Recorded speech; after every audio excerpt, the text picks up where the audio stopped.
Hi, everybody. Welcome to Divine Guidance with Nancy Ann. I'm Nancy Ann, and I hope you're having a great day. I'm doing this video today because I wanted to share with all of you how I met Jesus. But before I go into that, I want to give a little detail of my family background. So, when I was that age, when I met Jesus, when he appeared to me in my room, I did not go to church. My parents didn't bring us to church. They weren't religious people. They were God-fearing people, but they weren't religious in the fact where they brought us up in the church at that time. So I was never out of church or anything. And right before this happened, it was like a year before, I was like 5 or 6 years old. I did have a weird happening. So we were at my dad's side of the family at my nanny and pop pop's backyard having a barbecue and eating, and they had a big pool. And I had two aunts that were younger than my dad. They were his youngest sisters. They were teenagers at the time, and then my other aunt's two kids who were preteens at the time, and then my other little cousins that were my age and my siblings' ages. But we were all there having a great time at the party. I didn't know how to swim yet, so we always were told we had to stay, in the tube, the proper way in the tube.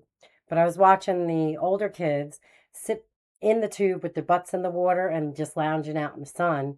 And well, when they were out of the pool, I thought, I'm going to do that, right? I want to be a big kid too.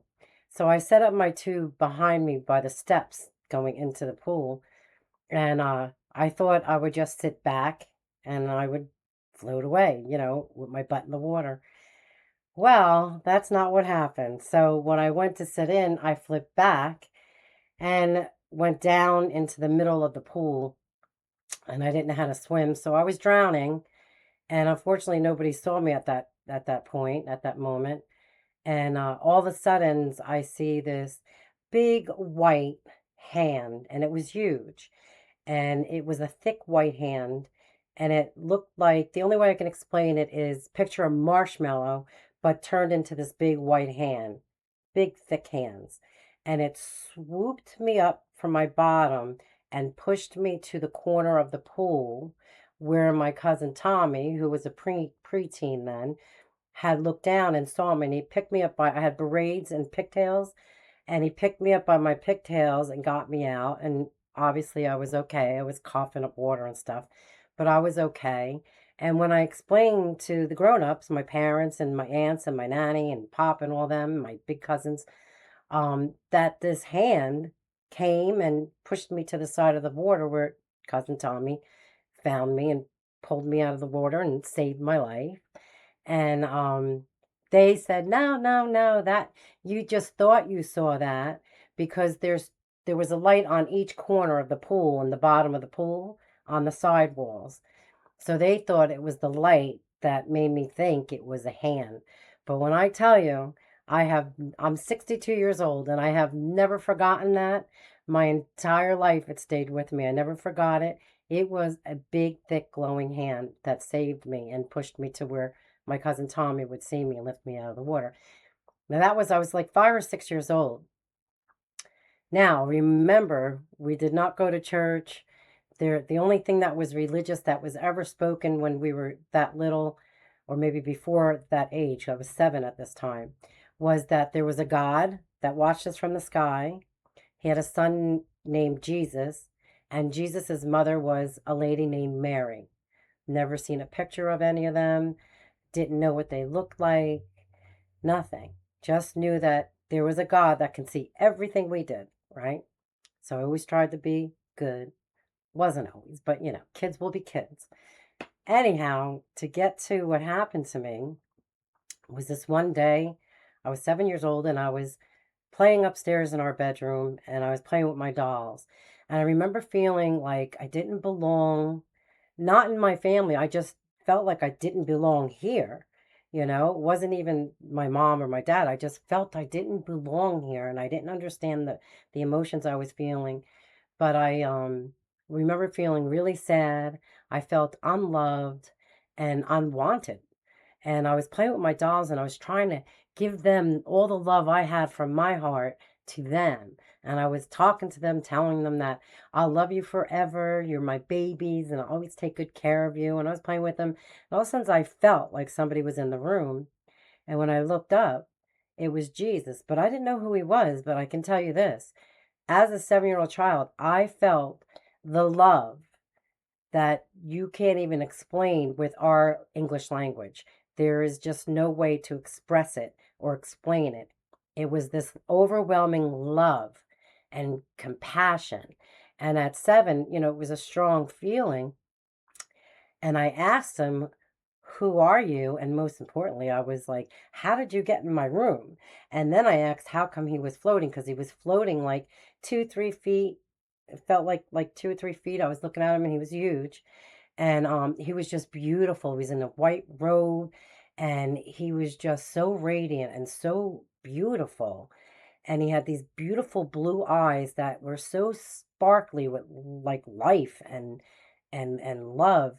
And they just glowed. It was like I remember thinking when I was that age, I was like, I could almost see the ocean through his eyes, the water, the blue water through his eyes. They were just so perfect and so brilliant.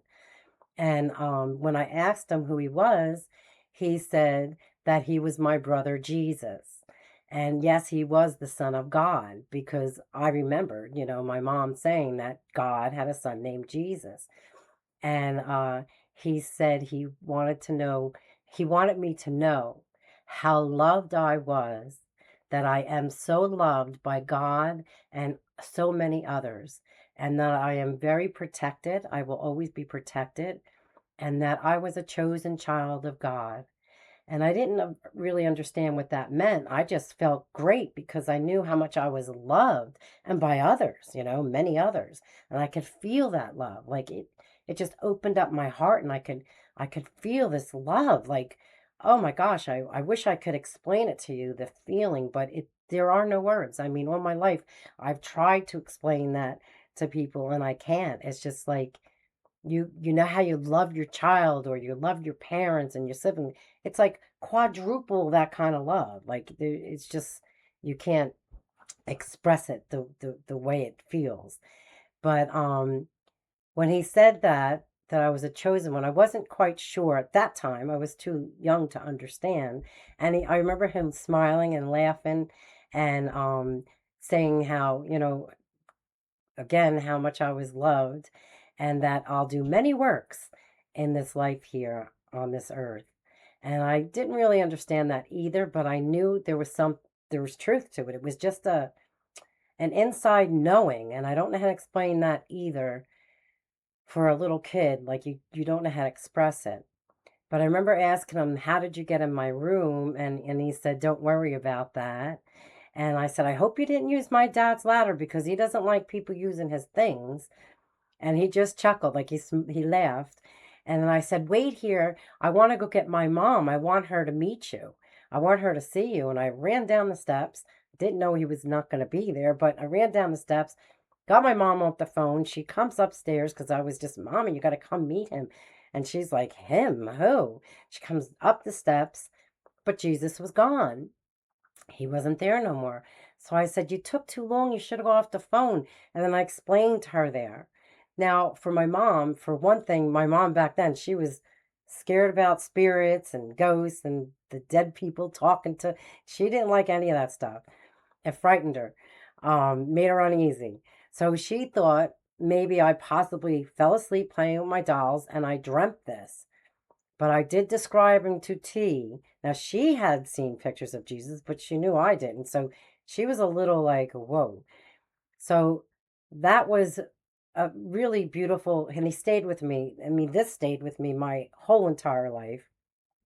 And there would be other times throughout my life when I either felt him with me, or I would hear his voice, or he would show me things. And there was other times in my life where he appeared to me, and several times it was apparitions, visions, throughout my life. I'm going to save those for a different video, but I do want to say that my gifts started when I was around 5 years old. Before I almost drowned, um, I remember one specific that I'll share with you, that My mom was upstairs, like moms always do, folding the laundry, putting everything away. And the phone was ringing, and I was downstairs watching TV with my siblings and my sister and brother. And the phone was ringing and ringing and ringing, and I called up, Mommy, the phone's ringing. Mommy, the phone's ringing. And she said, okay, I'm coming. I go, well, hurry up. Your friend Betsy's on the phone. She's trying to get you. So she thought when she heard me say this name, this woman's name, she's coming down the steps. She goes, Nancy, you answered the phone? Because we weren't allowed to answer the phone at that age. And I said, no, Mommy. And as I said, no, Mommy, the phone's still ringing. She hears it ringing. She looks down at me and she goes and answers the phone in the kitchen. And it was her friend Betsy, who she had not heard from in 10 years. And she has never even talked about that woman in front of me. So she was mystified. So she hangs up from their conversation, comes, she says, Nancy, honey, how did you know that that was Betsy on the phone? And I said, Mommy, it was in my head because I didn't know how to explain it. I knew the name Betsy came in my head and the phone was ringing, and I just put it together that Betsy was on the phone. But that would be just the beginning of my journey as a person with psychic gifts. Um, and I have many clairvoyancies. But at that time, my mom was a very young mom, so she didn't know about that stuff. And like I said, all that kind of stuff did spook her. But I will say, seeing Jesus did get me to church eventually. But there was right after that happened, when I saw Jesus, we had to go to an outing at my mom's house, so my Gram's house. Her relatives were coming from Staten Island and Brooklyn, her siblings. So we were going there as a family to have, I think it was a brunch. And I remember playing with my cousins, and there was a baby there. It must have been my little cousin Michael, because he was a baby when we were little, like that age. And I looked up to this table. I never noticed it before, and I've been at my Graham's house thousands of times, and I see this picture of Jesus. Oh my gosh, I was so overwhelmed. I'm like, Graham, now all the adults were talking in the dining area, and we're in the living room. And I scream out, Graham, Graham, you know Jesus? And she goes, what, Nancy? What? Yes, yes, I know Jesus. I go, I know him too. Well, how did you get his picture? I know him too. I met Jesus. So now everybody at the table, and I didn't know it back then, but they were all Catholics. They were all very religious. And I even believe the one uncle was a deacon at this Catholic church in Staten Island. So they come in and they're like, what do you mean? How do you know Jesus? What do you mean you met Jesus? I said, I met him. I go, Mommy, remember? I met him. He came to me in my room. He was so beautiful. And I explained the whole thing to them. And they were all excited. And they're like, oh, that was such a blessing. That's such a blessing. And I did overhear them saying to my mother, this is a special blessing. Maybe you need to get her to the church. But my parents felt, no, when they get older, they'll pick their own church. They didn't want religion to be forced on us. But it was a sign that it was for me. But then later on, I was about 9 years old. I had a friend in school, in grade school, and she wanted me to come have dinner at her family's house, right? Talked my mom into letting me go because she didn't always let us go to people's houses. I go there. She has like 7, 8, maybe even 10 siblings. It was a huge family. And the mom and dad were seated at each head of the table. And then the children sat in between, and I was sitting by my friend in between her siblings. And all of a sudden I look up and I'm like, oh my gosh. I go, you know Jesus? How did you get a picture of Jesus? I was so overwhelmed. Once again, like, I'm meeting people that actually know Jesus like I do, thinking they saw him the way I saw him. So the kids were laughing, not making fun of me, but they were they were laughing like, yeah, everybody knows Jesus. I'm like, no, I met Jesus. Well, that made the table quiet, and the parents are like, well, how did you meet Jesus? So I told them what happened to me. So they found it astonishing. They were like, what a blessing, and so forth. And then the mom asked me if I wanted to go to church with them. I'm like, yeah. And she goes, I go, what's a church? And she told me that's where Jesus is. I was like, oh, yeah, Jesus is there. I want to go. Please take me. She calls my mother, and my mom didn't let me go to their house to go, but she took me to the church. It was a little Methodist church in a small town called Union Beach. It was like a beachfront It was a small town, cute, quaint town. She takes me to this Methodist church, United Methodist Church, and it was little. And my mom took my brother into what we called the big church, for the service. And then me and my sister went into where the kids went to like a Sunday school. Well, in that Sunday school, they're teaching us these songs that they sing about Jesus, and I'm really like loving this, right? And now I'm like getting quiet because I'm like looking for Jesus. I'm like, well, where is he? They said he's gonna be here. So the teacher says to me, Nancy, are you okay, honey? I go, yeah, when is Jesus coming? What time does Jesus come? Is he going to come before this is over? And she smiled at me and she said, what do you mean? I go, and then I told her what happened. And she's like, well, Jesus isn't going to be here like you saw him. Like she kind of was like, whoa. She goes, but Jesus is everywhere. I'm like, he is? She said, yeah. She goes, but the most important part is Jesus is right here in your heart. You hold on to him. He's in your heart. And I said, oh, but he's not coming here? Because in my head, I'm only 9. I want to see Jesus the way I saw him when I was 7 in my room. I've been looking for him, looking all over. And she said, he's going to be right here with you all the time in your heart. I said, well, when I saw him, he did tell me he was always going to be with me. He was always going to be standing beside me and I would always be protected. And she goes, and you will always be protected. So those were the things like my parents had to like handle with their little kid. So I always felt like I was different and maybe a little weird because when I was starting to find out that not everybody had what I had, I started to have these weird feelings like maybe I'm really not supposed to be here. So that stayed with me for a long time. But in future videos, I'm going to go through my life's journey with all these mystical, beautiful, spiritual things happening to me. And just because that happened doesn't mean I had a great, easy life. That doesn't mean that. It just meant that I've always been connected. And I did find out that I was a natural born healer. And in future videos, I'm going to go through that. My main account for this video was to introduce you to how I met Jesus. And then how he was in my life for my entire life. But I did want to touch in on the ascension. Don't let this stuff make you get scared or nervous because when Jesus showed me the ascension, I was much older in life. I was in my early 30s, I believe. And when he showed me the ascension, it's like he came down from a cloud. Now, this isn't going to be a physical thing, this is just a metaphor, I guess, right now. So it was like he appears in the clouds. He lifted me up. We were like in white, and there was like 100,000 people with me. And he's smiling, and he's radiant, and he's beautiful, and he's the love. You feel that. And when I looked down, I saw all these other people that were still on the ground. And I said to him, what about them? Aren't they coming with us? And he said, not at this time. And then he went to explain that this ascension has happened in the past, and this is the next wave that's going to happen. He was showing me the future of the ascension, where we're at now.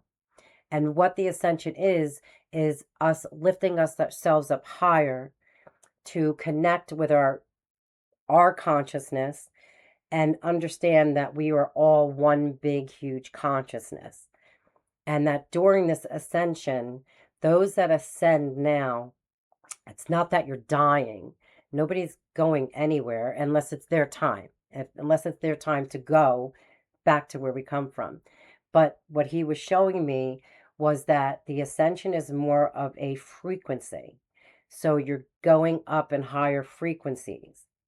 And then when I still was worried about the people that were still below us, I asked, well, what about those people? And he said that we are the chosen ones that are going to get to this higher frequency. I'm going to say frequency. It's almost like living in a different dimension, but still here on this planet. But we're going to rise up, and then we're going to help all the others that need to awaken. And we are going to help them by healing them, teaching them who we are, letting them understand who Jesus truly is and what he actually came here to teach. Because the one thing Jesus has always told me, he did not come here to build a temple. He did not come here to build these churches. He's always explained that the churches were kind of like a government and churches conspiracy. And I don't mean like conspiracy theory. It was for them to create what we've lived, control, to control the masses, to control all of us. That's not how this earth was meant to be. So when he did come and walk on this earth, he was teaching all those human beings back then, who they truly are. And he would say those words over and over. You can do what I can do and more. And that's what his message is even till today, that you are more than you think you are. And you have to connect to that. And to connect through that, it's actually all has to do with our hearts, opening up our hearts and learning how to love, think, and feel from our hearts. And as you grow and expand, you're going to open up your gifts. And then you're going to realize that what Jesus's words were was to teach you who you truly are, and that you're not meant to be controlled by governments or churches. He doesn't put down the church in a sense where if we all gather anywhere, it doesn't have to be a temple or a church building, but if we gather in many, as Jesus did when he was here, and he would gather people around him and teach them and show love and compassion and help thy neighbor and help the poor and help the sick and help heal people. That's how we're acting as Christ, not going to a church, but we can do this in our homes, in our yards, in the beach, at a lake, in the forest. We can do this everywhere. And that's his message. Like, his message is so clear and it's so simple. It's so easy. But because we have been controlled for so long, and the governments are still trying to block us with chemicals in the air, chemicals in our food, from understanding and comprehending and able to expand and grow. Excuse me. So just remember Jesus's words. They are very dear to my heart. He loves us all, and he just wants us to know who we are. He wants us to expand, especially in the heart, and live, breathe, speak, everything from the heart. Because after 26, 27, 28, these are the 3 major years of change.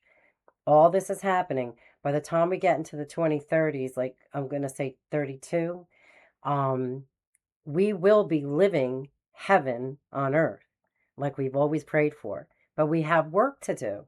And for us to get there, we have to go through this. So it's a lot of letting go, people. But I hope that this resonated with you. If it did, please don't forget to hit the subscribe button down there. Like and comment. And I would love to hear if somebody out there has had this type of experience throughout their lifetime. I would love you to share that with me and with our community. All right, everybody. Thank you for watching. Thank you for listening to my story. I hope you have a beautiful day. May God bless you, and always live from the heart. I send so much love and healing to all of you. Bye-bye.